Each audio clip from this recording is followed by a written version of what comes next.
हिमाल still presents यक्ष प्रश्न। हिमाल स्टिल, हिमालले बढी सुरक्षित घर बनाउँछ।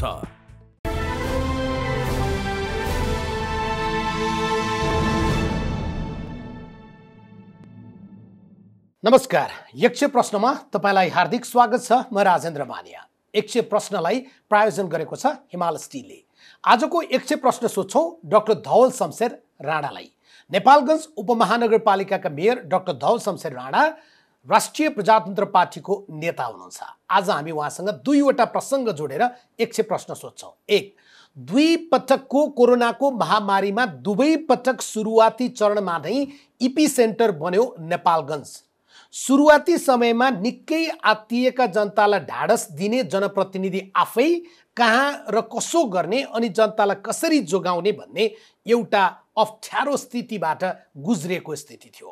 तर दोस्रो पटक जसरी त्यहाँका जनप्रतिनिधिले डाक्टर राणाको नेतृत्वमा आफ्नो प्रकारको तयारी गर्नुभयो, देशका अन्य ठाउँमा भन्दा नेपालगञ्जमा इपी सेन्टर त बन्यो, तर नागरिकलाई जोगाउने काममा उहाँहरूको कुशलता यसरी देखियो। त्यही बेला मानिसले भने स्थानीय पालिका र निर्वाचित प्रतिनिधि साँच्चै चाहिँदो रहेछ। हरेक स्थानीय पालिकाले यही गतिमा काम गरेको भए या प्रदेश सरकारले यसरी नै काम गर्न सकेको भए र सङ्घ सरकारले त्यसरी नै संयोजनकारी भूमिका निर्वाह गर्न सकेको भए दशौं हजार नागरिकले ज्यान गुमाउँदैनथे, लाखौं मानिस प्रताडित हुनु नपर्ने अवस्था बन्थ्यो। तर सङ्घ र सङ्घीय सरकार हाँक्नेहरू बालुवाटारभित्र सत्ताको चुच्चो जुदाएर बस्दा र दलहरू आपसी साँडे जुदाई गर्दा जे अवस्था देखियो, फेरि पनि कोभिड सम्पूर्ण रूपमा सकिएको छैन। तयारी के गर्नुपर्छ, के गर्दा कोरोनालाई जित्न सकिन्छ, स्थानीय सरकारको भूमिका के हुनुपर्छ। दोस्रो कुरा, राष्ट्रिय प्रजातन्त्र पार्टीको महाधिवेशन कार्तिकमा छ र त्यो महाधिवेशनले नयाँ नेतृत्व चयन गर्ने हुँदा डाक्टर राणा आफ्नै तयारी के छ, अब नयाँ पुस्तामा नेतृत्व जानुपर्छ भन्दै गर्दा टाउको र टोपी मात्रै फेरिएर पुग्छ कि एजेन्डा पनि? आज यिनै विषयको सेरोफेरोमा यक्ष प्रश्न सोध्छौँ। डाक्टर साहब स्वागत छ। सबै दर्शकवृन्द, राजेन्द्र सर, सबैलाई मेरो नमस्कार, अभिवादन। सबभन्दा पहिले भुइँ मान्छेहरूका लागि भुइँमा बसेर काम गरिरहनु भएको छ। राष्ट्रिय राजनीतिमा राष्ट्रिय भूमिकामा रहनुपर्ने या पदीय हिसाबबाट पनि त्यही प्रकारको भूमिका निर्वाह गरिरहेको डाक्टर धवल मेयर भएर त्यहाँ जानुभयो। राष्ट्रिय प्रजातन्त्र पार्टीकै कुरा गर्ने हो भने 3वटा वडा, एउटा मेयर। तथापि नेपालगञ्जमा जसरी काम गरिरहनु भएको छ, धेरै मान्छेले प्रशंसा गर्छन्, सराहना गर्छन्। डाक्टर धवल शमशेरले जसरी काम गर्न भनेर तपाईँको नाम उदाहरण दिन्छन्, त्यति बेला कस्तो लाग्छ? आनन्द आउँछ। योभन्दा बढी के भन्ने। अब राम्रो काम गर्न भनेरै गएको, आफ्नो सहर बनाउन भनेरै गएको, पहिले पनि बनाइदिएकै हो। पहिले कार्यकालमा बिचमा द्वन्द्वकाल आयो, देशै ध्वस्त भयो, त अब त्यो सहर पनि ध्वस्त भयो र फेरि यो सहरलाई बनाउनु पर्छ भनेर मान्यता साथ गएको हो। मका दुईटा अप्सन थियो, सङ्घीय सरकारमा जाने हो कि नगरपालिकामा जाने हो, र आफ्नै घर भताभुङ्ग भए बेलामा के देश बनाउन जाने भनेर यो 5 वर्ष यो सहरलाई, यो घरलाई फेरि बनाइदिन्छु भनेर गएको र बनि पनि सक्यो र खुसी पनि लाग्छ। कार्यकालको झन्डै झन्डै अब बिस्तारै आकार बनेको घरलाई अब अन्तिम रूप दिएर त्यहाँबाट निक्लने समय हुन पनि लाग्यो। त्यही बेलामा खास गरी पछिल्लो 2 वर्ष चाहिँ कोभिडका कारणले धेरै प्रताडना भयो मुलुकमा, विश्वभरमै। त्यसमा पनि नेपालगञ्ज त दुवै पटकको महामारीमा, मेरो शब्द गलत होइन जस्तो लाग्छ, इपी सेन्टर बन्यो, होइन, हटस्पट बन्यो, चपेटामा पर्यो। त्यति बेला चाहिँ जो प्रकारको रातको निन्द्रा, दिनको भोक सबै केही थिएन, त्यति बेला चाहिँ के लाग्थ्यो? पहिलोचोटि नि देशमा त अब कस्तो थियो भने सुरुमा दुनियाँभरि यो कोभिड फैलिँदाखेरि, भारतमा पनि फैलिँदाखेरि हामीलाई नेपालीलाई लाग्दैन भन्ने अब कुनै किन त्यो मानसिकता नेपालीहरूमा थियो। हाम्रो खानाले हो कि नेपाली जनतामा मात्रै हो र नेतामा सरकार चलाउनेले पनि त्यस्ता कुरा भने। अनि यो नेपालीलाई लाग्दैन, हाम्रो जिन चाहिँ स्ट्रङ छ, के कुरा भन्थे। अनि फ्याट्ट एकजनालाई देखियो नेपालगञ्जमा, त्यहाँ पछि अर्को दिन त 23 जनालाई देखियो। अब त देशैभरि हाहाकार भयो। अनि त्यहाँ निषेधाज्ञा लगाइयो, त्यसलाई कर्डन अफ गरियो त्यो ठाउँलाई, त्यो वार्डलाई। अब पिसिआरको टेस्ट कसैले पनि नगर्ने, डराउने। अनि अब योमा डर छैन, केही छैन भने नि म मेयर, उपमेयर हामी टेलिभिजन बुलाएर पिसिआर टेस्ट गरेर ल है गर सबैले भनेर हामीले गर्यौँ, यो डराउनु पर्ने कुरा छैन, त्यसरी सुरुवात गऱ्यौँ र पहिलो लहर पनि निप्टाइयो र दोस्रो लहर अलिक खतरनाक भयो। अस्पतालहरू भर्न लाए। फेरि नेपालगञ्ज भनेको यो सुदूरपश्चिम मध्यपश्चिमको मेडिकल हब हो र अन्तिम चरणमा कोभिडमा पुगिसकेपछि मरिजहरू नेपालगञ्ज आएर अब लास्टमा बचाउनै नसक्ने स्थितिमा आएर धेरै मृत्युहरू भयो। अस्पतालमा भेरी अस्पताल र अरू अस्पतालमा पनि कोभिडको बिरामीहरू करिडोरमा सुताउनु पर्ने, बाहिर टेन्ट शुद्ध लगाउनु पर्ने, अक्सिजनको अभाव हुन लाए। 2टा अक्सिजन प्लान्ट हाम्रो नगरमा छन् र त्यो 2टा अक्सिजन प्लान्टले 24 जिल्लालाई हेर्न पर्ने। आफ्नै यहाँ आफत छ, अरू जिल्लामा पनि कसरी नपठाइदिने, मान्छे मर्दैछ, मानवीयताको कुराले। अरू भारतमा पनि लगाउन प्रयास गरे, 1-2 चोटि पठायौँ पनि भारतमा, सीमा जोडिन्छ अब मानवीय रूपले गर्दा। तर अब आफैलाई नपुग्ने, बल्ल बल्ल बल्ल बल्ल गऱ्यौँ र सबै त्यो क्रममा हामी नेपालगञ्ज र बाँकेका मान्छे एकजुट भयो। डाक्टर साहबहरू, पुलिस, प्रशासन, राजनीतिक पार्टी, जनता, व्यापार सङ्घ, सबै यो समाजसेवीहरू सबै एकजुट भएर त्यसलाई पार लगायौँ र चाहिँ नि एकदम उत्कृष्ट काम भयो। हामीले 1-1.5 महिनामा एयर कन्डिसन भएको 80-90वटा बेड थपिदिउँ, 1 महिनाभित्र त्यो घरै नयाँ बनाइदिउँ। त्यसरी काम गऱ्यौँ हामीले। मैले एकजना स्वास्थ्य कर्मीको जो नेपालगञ्जमै काम गरिरहनु भएको थियो, उहाँको भनाइ पनि सुन्दै थिएँ। बडो प्रेरणादायी पनि थियो, दुःखदायी पनि थियो होइन। म आफैलाई कोभिड सङ्क्रमण छ तर म उपचार गरिरहेको छु होइन। म 24 घण्टा सुतेको छैन, म उपचार गरिरहेको छु। त्यही कारण फ्रन्टलाइनर ती स्वास्थ्य कर्मीप्रति हाम्रो सबभन्दा बढी सम्मान आउँछ र कतिपय बेलामा स्वास्थ्य कर्मीलाई हामी भगवान भन्छौँ, तथापि मान्छे भगवान हुँदैन होइन। यी सबैलाई जुटाउने र राजनीतिक रूपमा विभाजित मान्छेहरूलाई, पेसाका हिसाबले विभाजित मान्छेहरूलाई, नाफाखोर मान्छेहरूलाई एकै ठाउँमा ल्याउन नेतृत्वले चाहिँ के गर्न पर्दो रहेछ? सबैको विश्वास जितेको नेतृत्व हुनुपर्छ र सबैको कुरा सुन्नुपर्छ र सबैलाई सम्मान गर्नुपर्छ र सबैको मर्का बुझेर उनीहरूको परेशानी बुझेर अगाडि बढ्यो भने सबैले साथ दिँदो रहेछन्।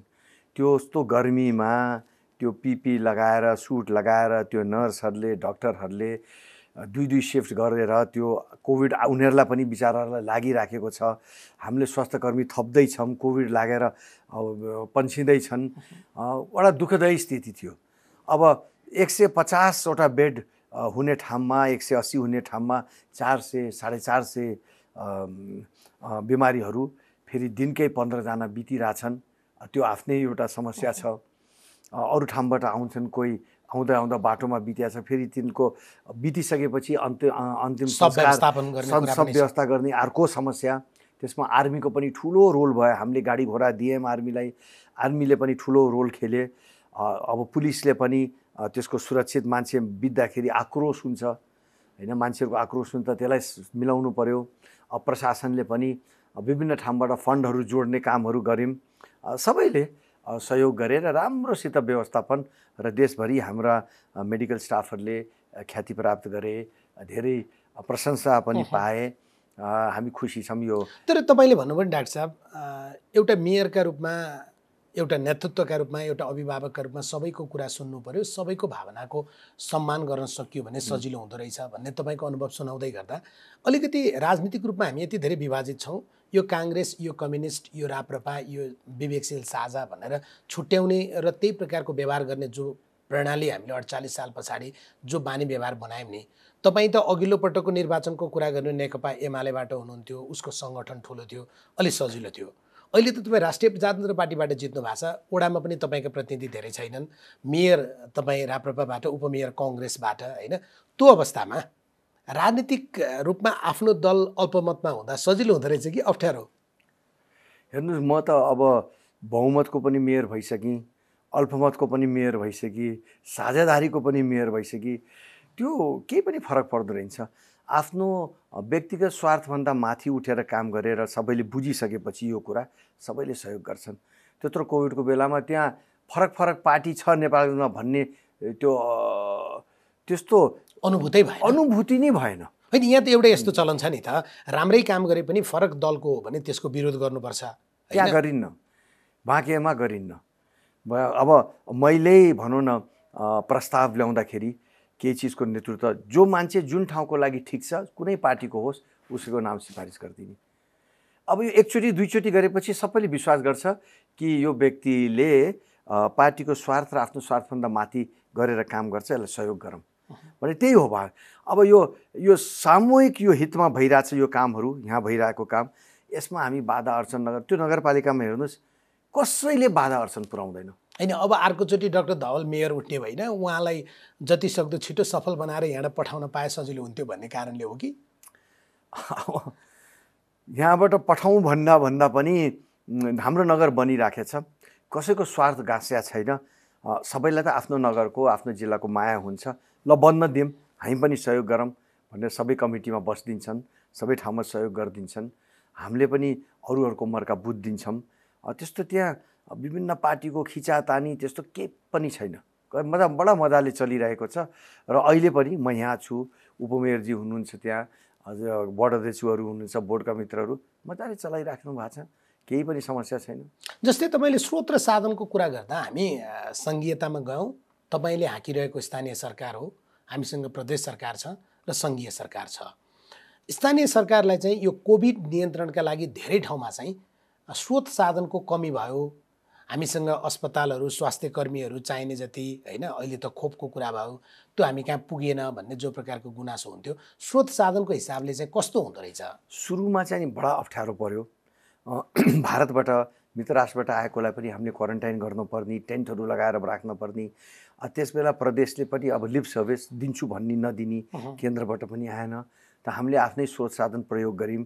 केही जिल्ला समन्वय समितिमा भएको स्रोत सबै सर्वदलीय हिसाबले निकाल्यौँ, प्रयोग गऱ्यौँ। तर पछिल्लो समयमा चाहिँ नि प्रदेश र केन्द्रबाट पनि सहयोगहरू आउन थालेर सहज भयो। आजको दिनमा चाहिँ स्थानीय पालिकाहरूलाई त्यसो भए स्रोत साधनको कमी छैन कि पहुँचवाला स्थानीय पालिकामा प्रमुख उपप्रमुख भएकाहरूलाई चाहिँ स्रोत साधनको कमी छैन? अहिले चाहिँ नि केन्द्र र प्रदेशले निकै ध्यान दिइरहेछ। पछिल्लो चरणमा त्यति स्रोत र साधनको यो कोभिडसित लड्नको लागि छैन जस्तो मलाई लाग्छ। र विभिन्न संस्थाहरूले अहिले त हाम्रा गोदामहरू ओभरफुल छ। अब यो कोभिड आएर खर्च होला न त के गर्ने जस्तो भएको छ। विभिन्न के चिजहरू ओभरफुल भएर बसेको छ? यो मेडिकल सामानहरू, यो कोभिडसितमा चाहिने मास्कहरू, स्यानिटाइजरहरू, पलङहरू, झुलहरू, सरसफाइका कुराहरू, दबाईहरू। हामीले त सिलिन्डरको समस्या थियो, सिलिन्डर पनि अब चाहिने भन्दा बढी आइसक्यो। त्यो तपाईँको चाहिने अक्सिजन कन्सन्ट्रेटरहरू, धेरै कुराहरू अब हामीका अब ठुलो सङ्ख्यामा कोभिड आए पनि हामीका सामानहरू हामीले स्टक गरेर राख्यौँ। अहिले भनिएकै छ नि, स्वास्थ्य मन्त्रालयले खास गरी विज्ञप्ति मार्फत पनि बारम्बार सचेतनाका लागि या चेतावनीमूलक हिसाबबाट सूचना निकालिरहेछ। तेस्रो लहर पनि आउन सक्छ, त्यस कारणले हामी चाहिँ एकदम धेरै होसियारी र सावधानीपूर्वक बस्नुपर्छ। मानौ अब तेस्रो लहर आयो भने पनि नेपालगञ्ज हिजो पहिलो र दोस्रो लहरमा जुन प्रकारको हटस्पट भन्यो या इपिसेन्टर भन्यो त्यस्तो अब हुँदैन। अहिले छैन। अहिले तेस्रो लहर पनि जुन आएको देखिया छ, काठमाडौँमा धेरै देखिया छ, हाम्रो उता फ्याट्टफुट्ट भइरहेको छ। त्यस्तो अहिले यो पालिको तेस्रो लहरमा नेपालगञ्ज त्यति प्रभावित छैन। तर हामी सचेत छौँ र हामी करिब करिब तयार छौँ। अब त त्यो पहिलो लहरमा त दोस्रोमा त हरेक वार्डले केही न केही गर्यो। हामीले वार्डमा पनि बजेट पठायौँ, हामीले होम सर्भिसहरू पनि गऱ्यौँ। हरेक वार्डमा एउटा डाक्टर, हाम्रो मेडिकल सर्भिसका डाक्टर पनि एकदमै सहयोग गरे। हरेक वार्डमा एउटा फोकल डाक्टर हुन्थ्यो, उसले कन्सल्टेसन गर्ने, उनले मनोबल बढाइदिने, दबाईहरू तोकिदिने। इन्टरनेट मार्फत, टेलिफोन मार्फत स्वास्थ्यकर्मीहरू घर घर गए। होम आइसोलेसन एकदमै सफल भयो त्यहाँ। सामूहिक आइसोलेसन पनि कुनै वार्डहरूले खोल्यो, नगरपालिकाले खोल्यो। त्यस कारणले त्यस सबैको सहयोग जुट्यो र आउट अफ ह्यान्ड जान लागेको स्थितिलाई हामीले कन्ट्रोल गर्न सक्यौँ। हाम्रो आफ्नो कोभिडभन्दा अगाडिको स्वास्थ्य सक्षमता पूर्वाधारका हिसाबले या जनशक्तिको हिसाबले हामी कहाँनिर धेरै चुक्या रहेछौँ? अब यो कोभिड जस्तो चिजलाई हामी तयारी गर्न सक्दैनौँ। हेर्नुहोस्, अमेरिकाको त त्यो अवस्था देखियो। अब विकसित देशहरूको त हेर्नुहोस् न के हाल भयो। हामी त तपाईँलाई थाहै छ। तर नेपालीहरूले भेरी क्विकली एड्याप्ट गरे। भेरी क्विकली एड्याप्ट गरे। स्थानीय सरकारहरू एकदमै द्रुत गतिले त्यसमा एड्याप्सनमा अगाडि गयो र त्यसले पनि अलिकति नेपाललाई सहजै भयो जस्तो लाग्छ। हाम्रो मात्रै होइन, धेरै जस्तो स्थानीय सरकारहरू यसमा जुझ्नलाई सफलै भएको छन्। होइन, स्वास्थ्य संस्थाहरू बनाउने कुरामा र स्वास्थ्यको जनशक्तिमा चाहिँ नेपाल जस्ता देशहरू धेरै पछाडि रहेछन् भनेर अलि बढी आलोचना भएको थियो। जस्तै हाम्रो अक्सिजनको सिलिन्डरसम्म नपाइने अस्पताल छ, त्यो अस्पतालसँग एउटा अक्सिजनको प्लान्टसम्म छैन, बेड छैन, आइसियु छैन, भेन्टिलेटर छैन। यो चाहिँ हामीले किन नबनाएको भनेर यहाँ ठुलो स्वरमा काठमाडौँमा हामीले चाहिँ आवाज निकालिरहेको थियौँ। सही कुरै गरिरहेको थियौँ हामी। अब यस्तो खालको मलाई लाग्छ, व्यक्तिगत रूपले सोध्नुहुन्छ भने यस्तो खालको महामारी हामीले एक्सपेक्ट गरेकै थिएनौँ। र अघि नै तपाईँले भन्नुभयो नि, विकसित देशमा त के हाल थियो, हामी त अब तपाईँलाई थाहै छ थर्ड वर्ल्डको अब एउटा उभरिरहेको एउटा नेसन हौँ र हामीहरू प्रिपेयर्ड थिएनौँ। भेन्टिलेटर 2-3टा थियो, अब 2टा भेन्टिलेटर चाहिने ठाउँमा 10 जनालाई चाहिने हुन्छ एकैचोटि। फेरि जे चिज पहिले त मास्कै इन्टरनेसनल डिमान्ड, त्यसको क्राइसिस, त्यो मास्कको क्राइसिस, बजारमा मास्कै छैन, इन्टरनेसनली छैन, त्यसको क्राइसिस समाधान भयो। सेनिटाइजरको क्राइसिस आयो, त्यो प्रोडक्सनमा आयो। त्यसपछि अक्सिजनको समस्या, अब दुनियाँभरि अक्सिजन छैन, भारतमा छैन, इन्डियामा छैन, नेपालमा छैन, कहाँबाट ल्याउने? हामी सबभन्दा सजिलै आयात गर्न हामीले भारतमा अब अक्सिजन प्लान्ट लगाउने भन्यो, त्यस्तो अक्सिजन प्लान्ट हरेक अस्पताल भारतमा लगाउनु खोजिरहेको थिए। हामीलाई कहाँबाट त्यो मसिनरी आउने? अब त्यसपछि त्यो अक्सिजनको भन्छ त्यो के भन्छ ट्याङ्क, त्यो पनि त्यही समस्या। अब गएर अक्सिजनको समस्या छैन, 2-4 ठाउँमा लागिसकेको छ अक्सिजन ट्याङ्क, जुन लिक्विड अक्सिजन ट्याङ्कहरू विभिन्न अस्पतालमा लागिसकेको छ। तर फेरि अर्को केही समस्या आउनसक्छ। अब अहिले आइसियुको पनि समस्या छैन, हरेक ठाउँमा 10-15वटा आइसियु लागिसकेका छन्, अक्सिजन कन्सन्ट्रेटरहरू आइसकेका छन्। तर भोलि के नेसेसरी हुन्छ भन्ने, यसको रूप के परिवर्तन हुन्छ, त्यो अनुसारको आवश्यकता के हुन्छ, कसैले पनि जुन आवश्यकता हुन्छ त्यो विश्वव्यापी भइदिन्छ अथवा एसियाव्यापी भइदिन्छ, अनि त्यसको सर्टेज भइहाल्छ नि। अब यो सबै कुराहरू छन्। तर चाहिँ नि अब यसको अप पार्ट के छ भने तीव्र गतिले हामी भ्याक्सिनेट भइरहेछौँ र के देखियो भने पछिल्लो क्रममा सेकेन्ड वेभमा भ्याक्सिनेसन भएका व्यक्तिको मृत्यु भएन, भेरी फ्यू, अर्थात् एकदमै कम। 1 डोज लगाएको पनि कोभिड लाग्ने तर मृत्यु नहुने। मेरो नगरपालिकामा त 4-5 जना बिते, 90% कोभिड लाग्यो, 2 चोटि लाग्यो। अब भगवान् कृपाले मलाई लागेन। अब एक दिन 4 जना बसिरहेको थियौँ, 3टा इन्जिनियर, म बसेर ड्रइङहरू डिजाइन हेरिरहेको थियौँ। अर्को बिहान त्यो 3टैलाई लाग्यो, मलाई लागेन। त्यस्तो त धेरै एपिसोडहरू भयो। तर तपाईँको त्यति बेला पनि तपाईँसँग मेरो कुरा हुन्थ्यो टेलिफोनमा। तपाईँ जति बेला पनि, मलाई लाग्छ कति घन्टा सुत्नुहुन्थ्यो तपाईँ नै भन्नु होला, तर अरू बेला तपाईँ गाउँ-गाउँमा कार्यस्थलमै पुगिरहेको हुनुहुन्थ्यो। अब यो मैले त के भन्दै गएको थिएँ लागेन, तर अलिकति प्रिकसनमा के लिन्थ्यो भने त्यो स्टिम लिने, त्यसले पनि हुन्छ कि हुन्न थाहा छैन। तातो पानी खाने अगरम त्यस्तो गर्थ्यौँ। तर मलाई त अर्को कुरा के मलाई लाग्यो भने, मेबी आई एम रङ, जो डरायो नि त्यसलाई समात्दो रहेछ। मैले देखेको हाम्रो बोर्डमा होइन, स्वास्थ्य सावधानी त अपनाउनु पर्यो, तर आत्मबल पनि बलियो हो। जो डराएर पछि बोर्ड मिटिङमा बस्ने, 2-2टा मास्क लगाउने, सबभन्दा पहिले तिनीलाई लाएँ। त्यस्तो धेरैचोटि देखेँ मैले।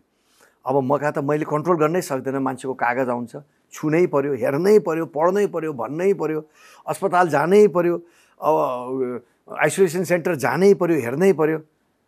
खै अब थाहा पाइएन, लागेन। अब तपाईँले भगवानको कृपाले या तपाईँको सावधानीले या कोरोनाले तपाईँलाई चिनेन होइन, त्यस हिसाबले पनि तपाईँ सुरक्षित हुनुभयो, नागरिकहरू धेरैलाई सुरक्षित बनाउन सक्नुभयो। तपाईँले काम गरिरहँदा अरू बाँकी 752 स्थानीयपालिका कतिपयले राम्रो काम गर्नुभएको छ। यसको अर्थ डाक्टर धवलले मात्रै राम्रो गर्नुभयो, उहाँहरूसँग संयोजन, समन्वय, सहकार्य र सल्लाह केही हुन्थ्यो, हामी यसरी गरिरहेछौँ, यसरी गरौँ भन्ने? अब मिडिया मजबुत छ, मिडियाका धेरै माध्यमहरू छ र हाम्रो त नेपालगञ्ज त के हो भने सुदूरपश्चिम मध्यपश्चिमको त्यो एपिसेन्टर हो सबै कुराले। र जहाँ पनि केही अभाव भएपछि त्यो नेपालगञ्जमै 24 जिल्लाबाट त्यही आउँछन्। सबैसित कन्ट्याक्टमा थिए। फेरि प्रशासन पनि सबै सिडिओहरूको कन्ट्याक्टमा, हामीहरू पनि गाउँपालिका नगरपालिकाको कन्ट्याक्टमै थियौँ। र कहाँ गुड प्र्याक्टिसेसहरू अरू ठाउँमा भएपछि हामीले फलो गर्ने, हाम्रो गुड प्र्याक्टिसेसहरू अरूले फलो गर्ने, यो चाहिँ भइरहेको थियो। र यो सबै यो समग्र रूपमा स्थानीय सरकारहरू अव्वल देखिए र चाहिँ नि स्थानीय सरकारहरू नभए स्थिति बडा नाजुक हुन्थ्यो जस्तो हामीलाई महसुस हुन्छ।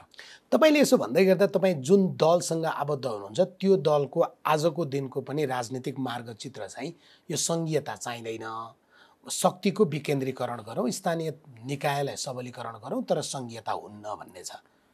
तपाईँकै अभ्यासले चाहिँ सङ्घीयता चाहिँदो रहेछ भन्ने कुरा पुष्टि गर्यो नि। त्यसो भए सङ्घीयता भनेको यो 3 तहको सङ्घीयता अथवा यो यो यो यो यो खालको सङ्घीयता असफल भयो।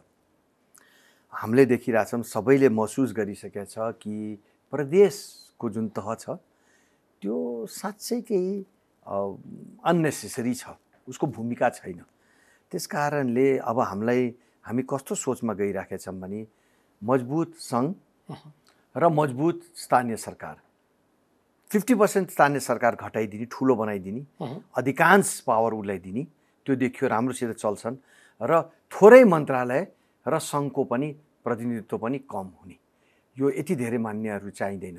तपाईँलाई प्रदेश चाहिँदैन भन्ने लुम्बिनी सरकार अन्तर्गत होइन, अब अन्तर्गत त नभनौँ, नेपालगञ्ज उपमहानगरपालिका लुम्बिनी प्रदेशमा पर्छ भन्नु पर्ला, नत्र फेरि यो संविधान त गल्ती अभिव्यक्ति हुन्छ होला। लुम्बिनी प्रदेश सरकार नभए पनि आज जसरी काम गरिरहेको छ नेपालगञ्ज उपमहानगरपालिकाले या डाक्टर धवलले, त्योभन्दा राम्रोसँग काम गर्न सक्ने सम्भावना हो। साँच्चै भन्यो भने त यो प्रदेश छ नि, प्रदेश भएको नभएको अनुभूति नै छैन स्थानीय सरकारहरूलाई। फेरि हाम्रो कार्यकारिणी जो छ नि उसको डाइरेक्ट लिङ्क सङ्घसित हो, लोकल डेभलपमेन्ट मिनिस्ट्रीसित भएको कारणले प्रदेशको त हामीलाई के लाग्छ भने कहिले कहिले खालि हस्तक्षेपको भूमिका मात्रै हुन्छ, त्यो सहयोगको भूमिका हामीले प्रदेशबाट भेटाएनौँ।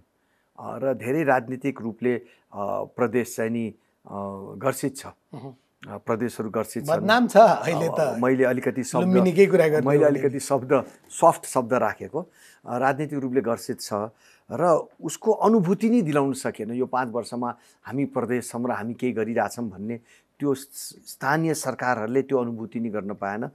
र साँच्चै भन्यो भने त्यो लेभल नभए भने खर्च पनि कम हुन्थ्यो, डुप्लिकेसनका कुराहरू पनि हुन्थेन र देशमा नेता पनि कम हुने, खर्च पनि कम हुने र मैले भने नेता कम हुँदा विकृति पनि कम हुन्थ्यो, विकृति पनि कम हुने, खर्चै कम हुने, पाल्नै पर्दैन यति धेरै नेताहरूलाई। मजबुत स्थानीय सरकार, थोरै स्थानीय सरकार र मजबुत सङ्घ, थोरै सङ्घको मन्त्रालय। यसलाई अझ स्पष्ट हुने गरी डाक्टर साहब यति कुरा गरिसके पछाडि थप कुरा गरौँ भनेको 753 स्थानीय पालिका जो हामीले बनाछौँ त्यति बेला विज्ञहरूले दिएको सुझाव पनि 550 मात्रै हो होइन, तर चाहिँ 753 हामीले पुर्यायौँ, त्यो पनि त्यहाँ राजनीतिक खिचातानी नै थियो। मैले जित्ने प्रकारको स्थानीय पालिका बन्नु पर्यो या मेरा मान्छेले जित्ने प्रकारको बन्नु पर्यो, विभिन्न राजनीतिक स्वार्थले काम गर्यो। तपाईँले थोरै बनाऊ जो भनिरहनु भएको छ नि, आजको दिनमा त मेरो स्थानीय पालिका मैले हेर्नै नभ्याउने प्रकारको भयो भन्ने छ। पहाडमा थोरै बनाउँदा अप्ठ्यारो हुँदैन? पहाड र अब कस्तो हुन्छ नि, पहाड र तराई र मधेसको अलिकति फरक छ होइन। एउटा गाविस एउटा वडा पनि बनाएको छ पहाडमा। हो, हाम्रो पनि छ, एउटा गाविस एउटा वडा छ, तर त्यो फरक पर्दो रहन्छ, फरक पर्दैन होइन। अलिकति इम्पावर गऱ्यो भने स्थानीय सरकारलाई 2-3 वर्ष अप्ठ्यारो पर्ला। अहिले भनौँ न, हाम्रो गाउँ, हाम्रो नगरपालिकामा गाउँपालिकाहरू पनि आसपासमा छन्, वार्डहरू गाउँ के अरे गाविसहरू वार्डै बनेर आछन् 10-11 वटा, सबै वार्डमा अफिस भइसकेका छ। र अहिले हेर्दाखेरि 23 वटा छ, यो 12 वटा भए पनि हुन्थ्यो, 12 वटा भए पनि थियो नि। मैले त देशमा के तपाईँले भनेको त्यसो भए त्यो स्थानीय पालिकामा 23 वटा वडा नेपालगञ्ज उपमहानगरपालिकासँग छ, त्यो वडाको सङ्ख्या पनि घटाउँ हो नै, महानगरपालिकाहरू बनाउनु पर्यो। तपाईँले त कुरा पनि चलाएको थियो नि कोहलपुरलाई जोडेर हाम्रो प्रदेशमा 3टा महानगरपालिका बनाउने योजना थियो। अब यो राजनीतिक क्रमले कहाँ गयो होइन। बुटोल र लुम्बिनी र भैरवा, दाङमा तुलसीपुर र घोराई, नेपालगञ्जमा नेपालगञ्ज, कोहलपुर, खजुरा मिलाएर एउटा महानगरपालिका बनायो भने धेरै कुराहरू सहज हुन्छ, राम्रो सुशासन हुन्छ र चाहिँ नि त्यहाँ प्रशासन पनि राम्रोसित चल्न सक्छ र खर्च पनि कम हुन्छ। एउटा प्रश्न मेरो मनमा उठिहाल्यो, धेरैको मनमा चाहिँ महानगरपालिका हुँदा चाहिँ प्रभावकारी हुन्छ भन्ने तपाईँहरूसँग धङधङ्गी छ? हामीसँग काठमाडौँ महानगरपालिका छ। कस्तो हुन्छ भने नगरपालिका उपमहानगरपालिकाहरूमा जस्ता एउटा महानगरपालिकामा जुन बेसिक कुराहरू चाहिन्छ नि, एउटा करिब करिब इन्टरनेसनल एयरपोर्ट, भोलिको दिनमा रेलवे स्टेसन, हेडक्वार्टर पुलिसको, प्रशासनको, सबैको त्यो सबै हुन्छ महानगरपालिका। त्यो बाध्यता छ राष्ट्र। तपाईँले भनेको अन्तर्राष्ट्रिय मापदण्ड हो। हामी कहाँ त काठमाडौँ महानगरपालिकाले आफ्नो सवाल हुँदाहुँदै गोकर्णतिर बैठक गर्न लैजान्छ। अब त्यो अरूको विषयमा मैले के भनौँ होइन, तर मैले बुझेको चाहिँ नि देशमा 12-15वटा महानगरपालिका बनाउने, उपमहानगरपालिका र नगरपालिका एउटा सीमित बनाउने र राम्रोसित उहाँहरूलाई अधिकार दिने र केन्द्रको कन्ट्रोलभन्दा बाहिर राख्ने। जुन अहिले कार्यकारिणी एउटा सचिव पठाउँछन् केन्द्रले, प्रमुख प्रशासकीय अधिकृत भनेर, त्यो केन्द्रले डाइरेक्टली कन्ट्रोल गर्न खोजेको। अब अलिकति हाम्रो सिस्टम मिलेको छैन। यो सिस्टम मिलाउन सक्यो भने नेपाल देश राम्रोसित चल्न सम्भावना। तर तपाईँले भनेको त उपमहानगरपालिका या महानगरपालिका या नगरपालिका, त्यहाँ चाहिने सामान्य पूर्वाधारहरू त हुनु पर्यो नि। खालि ती जनप्रतिनिधिलाई गाडी घोडा भएर त पुगेन। त्यही त मैले भन्न खोजेको, खर्च पनि कम हुने भए, थोरै नेता भएपछि खर्च पनि कम हुने भए, प्रशासनिक खर्च पनि कम हुने भए।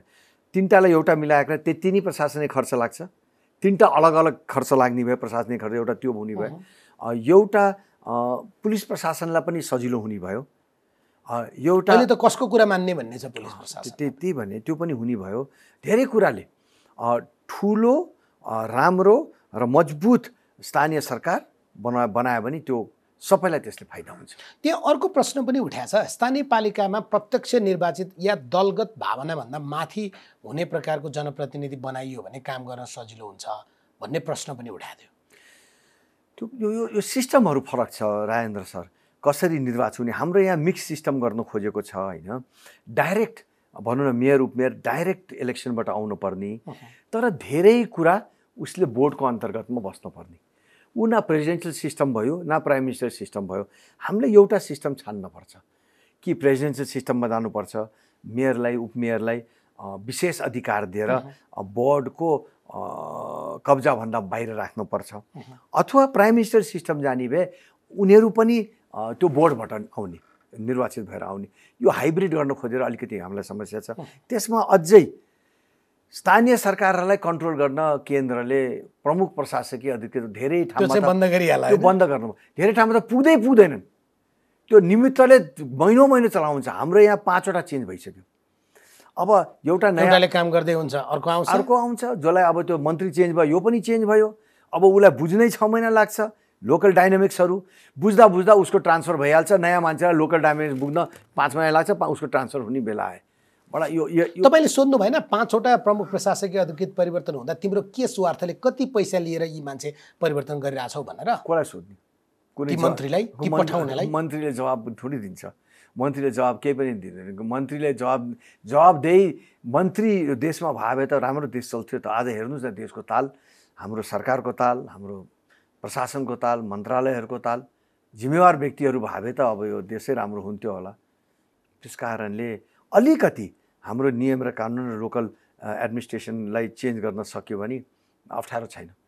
देश द्रुत गतिले अगाडि हिँड्न सक्ने सम्भावना छ। अब अलिकति पार्टीमा आऊ। हजुर, तपाईँहरूको पार्टीको त एजेन्डा खोसियो भन्ने छ, थाहा पाउनु भएको छ? त्यस्तो होइन। हामीले बोकेको एजेन्डा सही रहेछ भनेर अरूले पनि बोल्न लाए। हामीले अहिलेसम्म जुन एजेन्डाहरू बोकिराखेका थियौँ त्यो धेरैले आउटडेट भयो। यो बेमौसमी बाजा बजाइरहेछन्, देश दुनियाँ कहाँ गइसक्यो। राप्रपा अहिले पनि प्रतिगमनका कुरा गर्छन्। राप्रपाले राजा फर्काउने कुरा गर्छ, हिन्दू राष्ट्र पुनर्स्थापना गर्ने कुरा गर्छ। यो के कुरा गरे हो? गणतन्त्र आइसक्यो, धर्मनिरपेक्षता भइसक्यो। तर त्यही बोल्ने पार्टीहरूले, हामीलाई आरोप लगाउने पार्टीहरूले अब अहिले रियलाइज गरे कि हामीले गलत गरेर रहेछौँ र त्यहाँ खेमाहरूले, नेताहरूले यसको पक्षमा बोल्न थालेछ। हामी अत्यन्तै खुसी छौँ। जस्तै नामै लिएर कुरा गरौँ, 100 प्रश्नमै आएर उहाँले पहिलो पटक अन्तर्वार्ता दिएर भन्नुभएको थियो, विवेकशील साझाका अध्यक्ष रविन्द्र मिश्रले धर्मनिरपेक्षताको विषयमा जनमत सङ्ग्रह गरौँ, सङ्घीयता यो विषय चाहिँ उहाँको पनि झन्डै तपाईँकै भनाइ छ, प्रदेश त खारेजै गर्नुपर्छ भन्ने छ। गणतन्त्रका विषयमा रिभिजन गर्न सकिन्छ, तर हिजो राजा महाराजले गरेको योगदान पनि नबिर्सौँ। हामी त खुसी छौँ नि। अब काङ्ग्रेसभित्र पनि एउटा लबीले यसरी बोल्न लाए, एमाले भित्र पनि प्रस्तावै ल्याउन लाए होइन, प्रस्ताव ल्याउन लाए, अरूले पनि भन्न लाए। त हामी यसमा कुनै आपत्ति छैन। हामी सही बाटोमा रहेछौँ भन्ने नेपाली जनताले। तपाईँहरू सही बाटोमा हो कि उहाँहरू नि गलत बाटोमा जान थाले हो भन्ने हो। अब उहाँहरू किन गलत बाटोमा आउँथे? उहाँहरूले त एउटा गलत बाटो छानिसकेका थिए नि। त्यो बाटो गलत रहेछ भनेर आफूलाई सच्याउन खोजिराख्नु भएको छ। हामी अत्यन्तै खुसी छौँ। तपाईँहरूले साँच्चै आउने भएर मनदेखि या आफ्नो विवेकले नै यो मुलुकमा फेरि राजा ल्याउन सकिन्छ भने कि एउटा राजनीतिक केही न केही फन्डा चाहियो त्यसका लागि राजा ल्याउने कुरा गरे? होइन, कस्तो भनेपछि हाम्रो माटोलाई सुहाउने शासन हुनु पर्यो। र यो यस्तो यो माटोलाई सुहाउने शासन भने त नेपालगञ्ज उपमहानगरपालिकामा धवल शमशेर राणा माटोलाई सुहाउँदो त भएकै छ त। होइन, मैले देशको कुरा गरेँ, मैले गाउँ नगरपालिका र गाउँपालिका देशमा पनि त्यस्तै त हो नि। डडेलधुराको रुवा खोलाको शेरबहादुर देउवा यो मुलुकको प्रधानमन्त्री। तर रुवा खोलामा उहाँलाई सुहाउँदो होला नि, देशमा सुहाएन। देशमा सुहाएन। मैले भन्न खोज्दाखेरि के भने यत्रो विभिन्नता छ हाम्रो देशमा। एउटा राज संस्था सबैले विश्वास गरेर मान्ने, राजा सबैको साझा भन्ने कुरा नेपालमा चलिआएको। अब यो व्यवस्थालाई चेन्ज गरेर राष्ट्रपतिहरू हामीले ल्याउन लायौँ, राष्ट्र प्रमुख बनाएर। एउटा त सिक्किमीकरण होला भन्ने एकदमै डर छ नेपालमा। धेरै कुराहरूले यसमा देखाइराखेछ। यो एमसीसी त्यो पनि हवा फैला होला तपाईँहरूले। होइन, अब हामीले के हल्ला फैलाउने? राजा नआए यो मुलुक सिक्किम हुन्छ? होइन, मैले सम्भावना भनिरहेको छु। मैले हुन्छ भनेर कहाँ भनेको छु? सिक्किममा राजा हुँदा नै त्यो सिक्किम चाहिँ भारतमा गाभिया हो।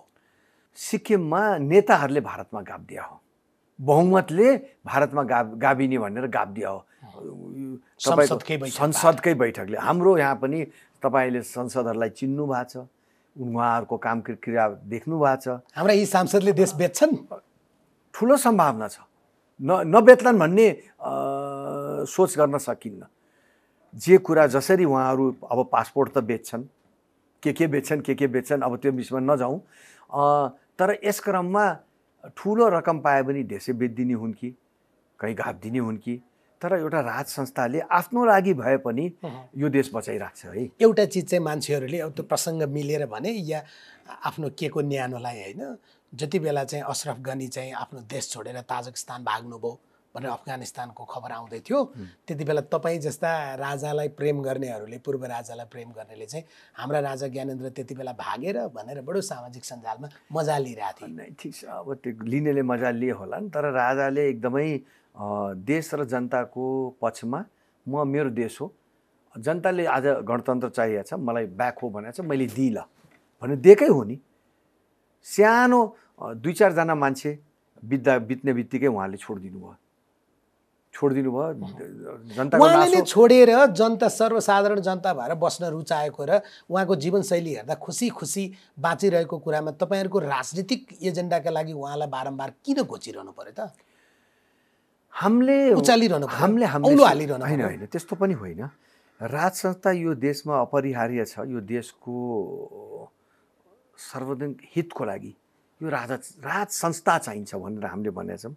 र राजाले पनि यो व्यवस्था सफल भएन भन्ने राजालाई पनि लागेछ होला, किनकि पटक पटक उहाँले यो व्यवस्था चल्न नसकेको अभिव्यक्ति पनि व्यक्त गर्नु। जनताको चाहना भन्ने एउटा शब्द प्रयोग गर्नुहुन्छ, तर व्यवस्थाप्रति चाहिँ उहाँको सकारात्मक छैन होइन। त्यस क्रममा हामीले एउटा संवैधानिक राजा, फेरि यसमा तपाईँलाई मैले भन्नु पर्दाखेरि के भने हामीले राज गर्ने राजा, देश चलाउने राजा खोजेकै होइन। तर संवैधानिक राजा भनेर औलो दिँदा डुडुलो निल्ने कुरा त 47 को संविधानले संवैधानिक राजा भनेको थियो नि, तर 61 मा त डुडुलो त ज्ञानेन्द्रले निल्यो। कस्तो भयो भने यी सबै घटनाक्रमले हामीले सबक पनि त सिक्यौँ नि। हामीले सबक पनि सिकेका छौँ, राजाले पनि सबक सिक्नु भएको छ होला कि कुन हदसम्म हामीले गर्ने। र हामीले खोजेको बेलायतको महारानी जस्तो, जापानको राजा जस्तो होइन, अब विभिन्न युरोपियन देशहरूमा सम्मानित भएर बसेका छन्। सम्मानित एउटा राजा अहिले नै हेर्नुहोस् न, मलेसियामा प्रधानमन्त्री आजै हिजै सुन्दै प्रधानमन्त्रीले राजीनामा कहाँ दियो, राजालाई लिएर बुझाइदियो। अब राजाले अब त्यो प्रधानमन्त्री रूपले अर्कोलाई दियो। त्यहाँ मलेसियामा राजा छ भन्ने कुरा नि धेरैलाई थाहा थिएन है, तर रहेछ त राज संस्था मलेसियामा छ, एक प्रकारको आफ्नो मलेसियामा राजा छ, उहाँहरूको आफ्नो एउटा सिस्टम छ, राज संस्थाभित्रै चुनाव गर्ने राम्रो सिस्टम छ उनीहरूको। त्यस कारणले हाम्रो माटोलाई सुहाउने राज संस्था चाहिन्छ र राजाले राजनीति गर्ने होइन, नेपाली जनताको छोराछोरीले राजनीति गर्ने हो। एउटा अभिभावकको रूपमा, एउटा घरमुलीको रूपमा, एउटा जनता र देशको हितमा बोल्ने र रोक्ने, अरूलाई रोक्ने त्यस्तो राज संस्था हामीले को परिकल्पना हामीले गरेका छौँ। तपाईँहरूको आजको दिनमा प्राथमिकताको एजेन्डा चाहिँ संवैधानिक राजतन्त्र स्थापनाको एजेन्डा हो कि धार्मिक स्वतन्त्रता सहितको हिन्दू राज्य बढी? दुईटै। हामी अहिले दुईटै, हाम्रो लागि दुईटै बराबर छ। हामीले सनातन धर्म सापेक्ष हिन्दू राष्ट्र पनि खोज्या हो र साथै साथ राज संस्थालाई पुनर्स्थापना पनि गर्नु खोज्यो। यो दुईटै कुरा कुन चाहिँ बढी प्राथमिकतामा? दुईटै हाम्रो लागि बराबर छन्। असम्भव दुवै काममा लागिरहनु भएको छ। सम्भवै हुन लागिसक्यो। अब नेपाली आज तपाईँले नेपाली जनताको बिचमा यो सरकारले आँट गरेर जनमत सङ्ग्रह गरायो भने तपाईँले माने हुन्छ यो देशका अधिकांश जनताले यो गणतन्त्रलाई फालेर संवैधानिक राजतन्त्र र किन गयो हिन्दू राष्ट्र, किन बेच्यो, कसले बेच्यो, कहाँ भयो जनतालाई थाहै छैन, तर खुसी छैनन्। पुनः धार्मिक स्वतन्त्रता सहितको हिन्दू राष्ट्र फिर्ता गरिदिन्छन् जनताले, यो त हामीलाई विश्वास छ। तर जनमत सङ्ग्रहमा जानलाई त संसदमा तपाईँहरूको प्रतिनिधित्व हुनु पर्यो होइन? त्यसैलाई त पार्टी चाहिन्छ। त्यसैको लागि मजबुत पार्टी बनाउने क्रममा आज हामी जुट्या छौँ। तपाईँहरूको पार्टी र तपाईँहरूको नेतृत्वमाथि तपाईँहरूकै कार्यकर्तालाई नै विश्वास छैन, किनभने यही संविधान कार्यान्वयन गर्न सरकारमा जानेदेखि लिएर केही भुलहरू भयो होइन, त्यसप्रति हाम्रो नेतागणले पनि क्षमा याचना भनिसक्नु भएको छ। केही भुलहरू भयो, अब राजनीति गर्दाखेरि भुलहरू हुन्छ, तर त्यो सबै भुलहरूलाई सच्याएर अब राष्ट्रिय प्रजातन्त्र पार्टी एउटा फेरि जनताको माझमा एउटा विश्वासिलो वैकल्पिक प्रजातान्त्रिक शक्तिको रूपमा प्रस्तुत हुन जान्ला छ आउँदो महाधिवेशनबाट। बिल्कुल। तीनजना ठुला नेताहरू जो आज तीनटा अध्यक्ष भएको, पार्टीको आकार सानो, अध्यक्षको सङ्ख्या धेरै जो बनाएर राख्नु भएको छ, एउटा अध्यक्ष त बनाउन सक्नु भएको छैन? होइन, यो त हामीले तीनटा पार्टी हाम्रो मिलाउने क्रममा एउटा कम्प्रोमाइज गरिदियो। तीनटा पार्टी नभन्छु, तीनटा टाकुरा, तीनटा समूह भनिदिनुहोस् न त ल, अझै तपाईँलाई खुसी लाग्छ भने तीनटा समूह मिलाउनको लागि हामीले एउटा पार्टी, एउटा तीनटा नेता भएको पार्टी बनायौँ। तर महाधिवेशनमा त एउटै नेतृत्व आउँछ नि। उहाँहरू टेस्टेड होइन र भने, टेस्टेड एन्ड फेल्ड होइन र? अब विथ ड्यु रेस्पेक्ट उहाँहरू एकदमै उत्कृष्ट हुनुहुन्छ, पढाइ लेखा हुनुहुन्छ। अरू नेताको तुलनामा हाम्रा नेताहरू धेरै अनुभवी र पढाइ लेखा छन्, तर शालीन छन् होइन, सबै कुरामा उत्कृष्ट छन्। तर काल परिस्थितिले हामीहरू हरायौँ, अल्झ्यौँ, गल्ती गऱ्यौँ। तर अहिले पनि उहाँहरूको क्वालिटी अरूभन्दा राम्रै छ र हामीले उहाँहरूलाई अरू नराम्रा भएर पढाइको विषयमा लिनुहोस्, चाहे बोल्ने कलामा, लेख्ने कलामा, बुझ्ने कलामा, अनुभवको हिसाबमा हाम्रा तीनटा नेताहरू उत्कृष्ट छन् है। तर भनेको आउँदो कार्तिक पछाडि पनि उहाँहरूलाई नै अध्यक्ष मानेर जाने भनेपछि दोस्रो पुस्ता त पानी मरुवा नै रहेछ राप्रपामा? होइन, मैले उहाँहरूलाई उत्कृष्ट भन्दैमा फेरि उहाँहरूलाई नै हामीले नेतृत्व सोध्छौँ भनेर त भनेको छैनौँ नि। दोस्रो पुस्ताले नेतृत्व सोध्नुपर्छ, जानुपर्छ भनेर मान्यतामा हामी अगाडि बढिसकेका छौँ र उहाँहरूलाई अभिभावकको रूपमा, हाम्रो सल्लाहकारको रूपमा र हाम्रो संरक्षकको रूपमा हामी उहाँहरूलाई राख्छौँ र प्रयोग पनि गर्छौँ। भनेको आउँदो महाधिवेशन पछाडि राप्रपामा कम्तीमा तीनजना नेताहरू अभिभावकीय भूमिकामा हुनुहोला, तर पार्टीको कार्यकारी भूमिकामा बस्न दिनुहुन्न तपाईँहरू? हाम्रो प्रयास त्यही छ। हाम्रो प्रयास उहाँहरूलाई हाम्रो अभिभावक बनाएर राख्ने, पार्टीलाई राय सल्लाह सुझाव गर्ने, तर पार्टी हाँक्ने दोस्रो पुस्ताले गर्नुपर्छ भन्ने मान्यता लिएर हामी अगाडि बढ्छौँ। तपाईँ कति वर्ष हुनुभयो? म 59 वर्ष। 59 वर्षको डाक्टर धवललाई चाहिँ हामीले युवा पुस्ता, दोस्रो पुस्ता भन्नु पऱ्यो होइन नेपाली राजनीतिमा? 58 वर्षमा सरकारी जागिरमा भए रिटायर्ड। अब भन्नु न, अब हामीले युवा पुस्ता पनि राणा परिवारको भएर यति धेरै चिल्लो चाप्लो भएको होइन, त्यस्तो पनि होइन। सुन्नुहोस् न, हामीले युवा पुस्ता पनि भनेका छैनौँ, दोस्रो पुस्ता भनेका छौँ। 60 वर्षमा दोस्रो पुस्ता हुने भने पछाडि कस्तो हरेक दलमा फेरि तपाईँहरूको दलमा मात्रै मैले डाक्टर शेखरलाई सोधेको थिएँ कति वर्ष हुनुभयो भने 70 वर्ष, उहाँ पनि दोस्रो पुस्ता नै भन्दै हुनुहुन्थ्यो। अब नेपालको राजनीतिमा यो दुःखद पक्ष हो। एकचोटि अध्यक्ष भएपछि आर्यघाटमा आफ्नो अध्यक्ष पार्टी सहित जान पर्यो। प्रधानमन्त्री भए अब प्रधानमन्त्री सहित जानुपर्छ। हामी आफ्नो विधानलाई परिवर्तन गर्न लाग्छौँ। हाम्रो धेरै कुरामा राप्रपामा परिवर्तन हुन्छ। युवक, पढा लेखा व्यक्ति, बुझेको व्यक्तिहरू, मेहनत गर्ने व्यक्तिहरूलाई हामीले स्पेस दिन्छौँ र उहाँहरूलाई एउटा यो प्रजातान्त्रिक पार्टी जहाँ आफ्नो अभिव्यक्ति राख्न पाउनु पर्यो, बहुमतको निर्णय हुन्छ, अल्पमतको निर्णय दर्ज गर्न पाउने र सबैलाई समेटेर लैजाने एउटा विधान हामीले तयार गरिराखेका छौँ र यो गर्न सक्यौँ भने हामीले र सबै देशका राजावादी, राष्ट्रवादी, हिन्दू राष्ट्र चाहनेवादी र अभियन्ताहरूलाई एउटा ठाउँमा राखेर हामी कम्युनिस्ट र काङ्ग्रेसको जुन यो जगनट भन्छ नि, यिनीहरूको यो सञ्जाल, त्यसलाई सामना गर्न सक्ने पार्टी बनाएर हामी अगाडि बढ्ने तपाईँले योजनामा छौँ। हिन्दू धर्मवादी भन्दा त अहिले त रामवादी कम्युनिस्ट पनि छन्, राजावादी काङ्ग्रेस पनि छन्, अनि जम्मैलाई एक ठाउँ ल्याउनु पर्यो। त जगनट कसरी होइन राजावादी काङ्ग्रेसका कोही आउन चाहन्छन् भने, राजा ल्याउने क्रममा आउन चाहन्छन् भने, हिन्दू राष्ट्र आउन चाहन्छन् भने हामी स्वागत गर्छौँ उहाँहरूलाई। आजकल त एमालेसँग तपाईँहरूको एजेन्डा त हाते छाप चप्पल जस्तो भन्छन्। होइन, त्यस्तो केही पनि छैन। होइन, त्यस्तो केही पनि छैन। एमालेको केही निर्णय आउन साथ सबभन्दा पहिला स्वागत गर्ने तपाईँको अध्यक्षज्यू हो। अब त्यो व्यक्तिले गरेको कुरा पार्टीले गरेको मान्नु। पार्टी अध्यक्ष व्यक्ति हुँदैन भने संस्था हुन्छ। अनि हिजो मात्रै हाम्रो एउटा बैठक भएको छ। त्यो बैठकमा हामीले प्रष्टै रूपले राखेको छौँ, एन्ड द पार्टीमा बोल्ने नेताहरूले समीक्षा गरेर, पार्टीभित्र छलफल गरेर आफ्नो अभिव्यक्ति व्यक्त गर्नु होला, किनकि तपाईँहरू भनेको पार्टीले बोले हो। तर तपाईँ त्यसो भन्नुहुन्छ डाक्टर साहब, एक समय कुनै सञ्चार माध्यममा आउँदो महाधिवेशनमा म पनि अध्यक्ष उठ्छु केही भनिदिनु भयो तपाईँले, त्यस पछाडि पार्टीका संरचनाहरूमा तपाईँलाई बाइपास गर्न थाल्यो। अब राजनीतिमा यस्तो सानोतिना मसिना खेलहरू त भइहाल्छ नि राजेन्द्र सर। त्यसलाई धेरै तपाईँले किन जिस्क्याएको त? अध्यक्ष लड्ने हो र जिस्क्याएको त तपाईँले?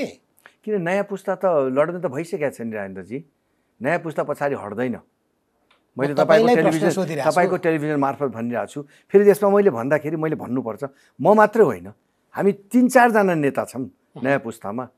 हामी रायनजी छ, विक्रम पाण्डेजी हुनुहुन्छ, जयन्त चन्दजी हुनुहुन्छ, होइन, हामी सबै एकजुट छौँ यो विषयलाई लिएर। र उपयुक्त टाइममा कसले लड्नुपर्छ, कसलाई हामीले नेतृत्व दिनुपर्छ भन्ने हामी सल्लाह गरेरै अगाडि जान्छौँ। यसलाई यसरी बुझौँ, पहिलो पुस्ताका नेताहरू के गर्नुहुन्छ उहाँहरूले निर्णय गर्नु होला। तपाईँहरूको आग्रह हुन्छ नेतृत्व छोड्नका लागि। हजुर। दोस्रो पुस्ताको एकजना उहाँहरू चुनाव लड्नु भने उहाँहरू विरुद्ध लड्ने हो। उहाँहरू अभिभावकीय भूमिका निर्वाह गर्न मान्नु भएन र चाहिँ नि पार्टीलाई निर्देशन दिने ठाउँमा बसेर हामीलाई सहयोग गर्न मान्नु भएन भने अधिवेशन हो, चुनावमा गइ कि खोपामा बस्नुहोस् कि चुनावमा आउनुहोस्, त्यस्तो होइन।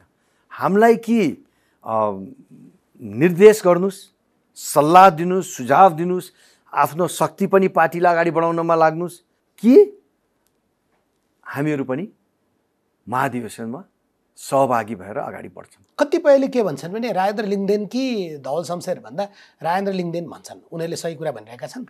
मैले भने नि, हामी 3-4 जनै साथमा छौँ र त्यो परिस्थितिमा जसलाई सबैले छान्छन्, जसको उपयुक्त अत्यन्तै बढी देखिन्छ, महत्त्वपूर्ण देखिन्छ, हामी त्यो व्यक्तिलाई मिलेर अगाडि। चुनाव लड्नलाई त पैसा पनि धेरै चाहिन्छ, त्यसमा नि बुर्जुवा प्रकारको पार्टीहरूमा त पैसैले पनि धेरै चुनावलाई निर्णयमा पुर्याउँछ। तपाईँ या विक्रमजी चाहिँ अलि धेरै सम्पत्ति हुने होला। छैन, मेरो सम्पत्ति छैन। विक्रमजी त देशैको एउटा सफल व्यापारी, व्यापारीमा सफल राजनीतिज्ञमा मान्यता छ उहाँको। तर अब पैसा भन्ने कुरा, अब मेरो त्यस्तो पैसा पनि छैन र पैसासित मैले कहिले पनि राजनीति दाँजेन। मेरै व्यक्तिगत चुनावमा म 3-4 वटा चुनाव, 5 वटा चुनाव लडिसकेँ, 1 रुपियाँ पनि म खर्च गर्दैन। जनताले दिन्छन्। तपाईँ लोभी नेता होइन, जनताले दिन्छन्। अहिले त मलाई तपाईँलाई मासु भात नखुवाउने नेता त नेतै दरिन। सुन्नुहोस् न, आफ्नो सिस्टम हुन्छ, स्टाइल हुन्छ। मैले जनताले मेरो के बुझाएको छ भने धवल शमशेरले घुस खान्न, धवल शमशेरले पैसा जेबमा हाल्दैन, त्यसो भएर चुनावको बेलामा धवल शमशेरले पैसा खर्च गरेर किनेर चुनाव जित्दैन। र मान्नुहोस् कि चाहे सुशील दाईसित लड्नु पर्या होस्, चाहे जोसित लड्नु पर्या होस्, जनताले पैसा उठाइदिन्छ, चुनाव लडिन्छ। आउँदो दिनमा पनि त्यही गरिदियो। तर अनौठो कुरा एउटा त्यहाँनिर जोडिहाल्ने, तपाईँकै कुरा फेरि जोडियो। मुस्लिम बाहुल्यता भएको नेपालगञ्ज, तपाईँ एजेन्डा बोक्नुहुन्छ हिन्दू धर्मको, तर ती मुसलमान दाजुभाइ तपाईँलाई भोट हाल्छन्। किन हाल्दो होला भन्नुहोस् न त, तपाईँ सोच्नु। उनीहरूले तपाईँलाई चिनेनन् होइन होइन ल हामी हिन्दू राष्ट्र चाहिन्छ भनेर झन्डा लिएर बोकेर भाषण गरेर गर्छौँ। उनीहरूले सबैले त यत्रो स्थानीय सरकारमा मान्छेले नचिन्ने हुन्छ। को पार्टीले राष्ट्रिय प्रजातन्त्र पार्टी राजासहितको हिन्दू राष्ट्र बोकेको पार्टी नपत्याएको होला, यिनीहरूले भन्ने मात्रै ल्याउँदैनन् भनेर होला। किन भोट हाल्छन् त? होइन त्यसो भए हामी किन भोट हाल्छन् त? किनभने व्यक्तिलाई विश्वास गरेर हाल्यो। धवल व्यक्तिका रूपमा असल व्यक्ति हो, व्यक्तिलाई विश्वास गरेर। त्यस कारणले मलाई त चुनावमा पैसै लाग्दैन। बिचमा कहीँ कुरा उठाउनु भएको थियो एमसिसीको। एमसिसीको विषयमा के भन्नु छ तपाईँलाई? मलाई एमसिसीको विषयमा म प्रष्टै छु कि हाम्रो पार्टीभित्र अस्ति पनि हामीले कुरा राख्यौँ, हाम्रो कार्य सम्पादनको मिटिङ थियो। पार्टीभित्र गहन छलफल हुनुपर्छ, पार्टीभित्र यसको पक्ष र विपक्षको विषयमा छलफल हुनुपर्छ र पार्टीको आधिकारिक धारणा बाहिर जानुपर्छ। मलाई व्यक्तिगत रूपले सोध्नुभयो भने एमसिसीमा धेरै यस्ता बुँदाहरू छन् जो देशको अहितमा छन्। अमेरिकाको चार्टरको या उसको कानुनको कुरा गर्नुले एमसिसीका प्रावधान सच्याउँदैन।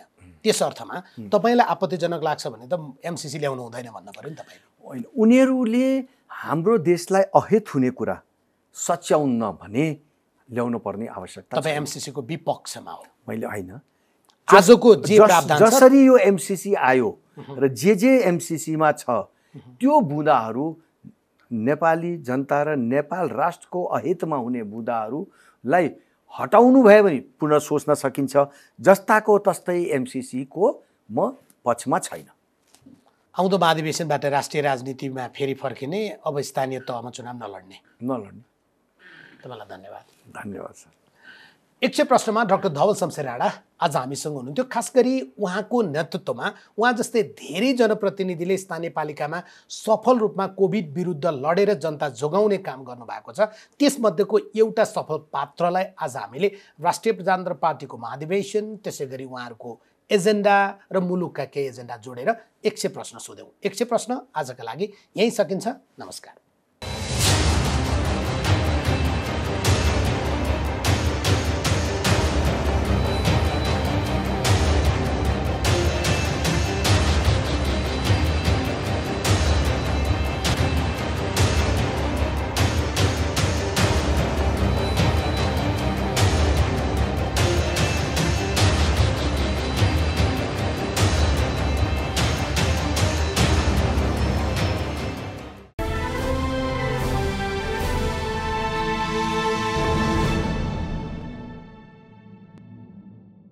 हिमाल स्टिल प्रेजेंट्स यक्ष प्रश्न।